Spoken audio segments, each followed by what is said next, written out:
Hey everybody, welcome back to my channel. I've got another video for you today going through step by step of a first layer ocean resin pour. The first thing I'm doing is measuring out my resin. It's a 1-to-1 ratio. I'm using a super clear epoxy. It's tabletop epoxy. I'll link it below if you want to try it out for yourself. It works pretty well for these ocean resin pours. Whenever you're mixing resin, just make sure you follow the manufacturer recommendations. You can find that typically on the back of the bottle. All of them are going to be slightly different, but when you're mixing it, make sure you're scraping the edges really good. You want to make sure that everything is mixing correctly. If it doesn't mix correctly, it's not going to cure right, and you'll end up with some soft spots and you won't be happy with your end result. When you're mixing the resin like this, you're going to end up with a lot of air bubbles, but I wouldn't worry too much about that. When you're doing ocean resin, you have such thin layers that when you go back through with your torch, you're able to easily pop all of those bubbles. So I wouldn't stress out too much about that. Once you have your resin all mixed, I set out my cups. I use 3 different cups, smaller cups, and I do 2 larger portions about equal size for my blues and then a smaller portion for white. And then I leave a little bit of extra in the clear cup, and that's just going to be my clear part of the wave. I don't add any color to that. Just go ahead and mix it up really well right here. Make sure, once again, scraping the edges so that you don't miss anything. You want it all to be completely uniform. When mixing up your blues, you really don't need a lot of it. Just one little dot goes a long way.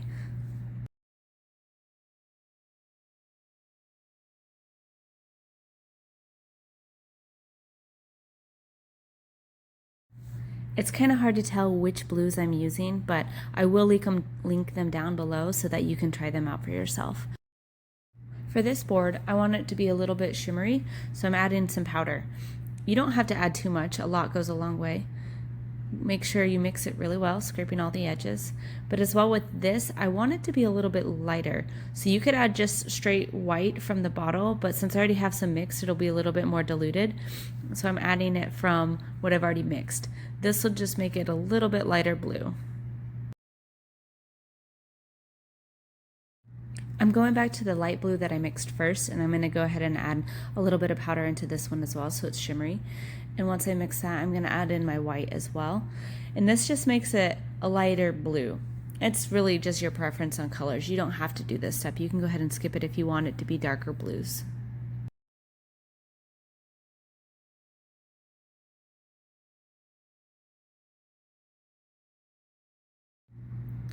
Alright, now that I got my colors all mixed up, I'm clearing out my space and putting down some 4 empty cups.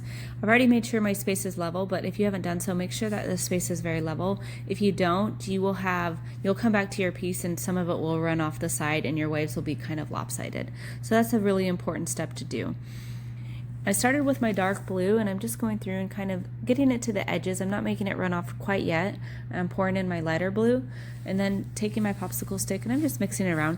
You can use your finger, you can use your blow dryer, you can use your heat gun, you can do whatever you want. Just kind of make sure that there's no stark line between the two. You want them to blend a little bit. And I went through and I added in a little bit more of the light blue so to give a more dynamic wave. You can make this whatever shape you want. You can go straight across or you can make it more wavy, whatever you want. This is your preference.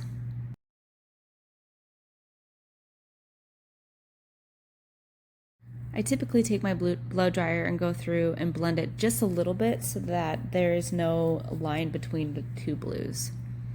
So I got my clear here and I'm just going out and this is going to be the first big part of my wave.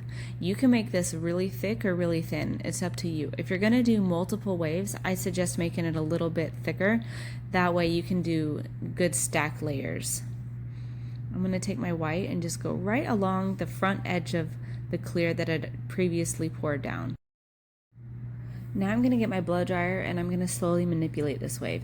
You can do this with a straw, you can blow it out yourself, you can use a blow dryer, or you can use a heat gun. It's completely up to you. I like the blow dryer, it's quick and easy, but I'll do a couple other videos to compare the two, the heat gun and the blow dryer, and you can decide for yourself what you like better. Once it's all kind of blown out, I go back through and I touch up my wave. If you want a thick wave, go through and just slowly add in a little thin line of white, and that just makes it a little bit more foamy. That's just personal preference as well. Now I just take my torch and I'm just slowly popping it. I'm not holding down a lot of heat because that can discolor your resin. So just go through and it will pop all your bubbles and it starts making ocean cells. So now here's just a close-up view of what we've got going for our first layer. Thanks for watching my video, you guys. Let me know what you think down below, and hopefully you can start some of these of your own.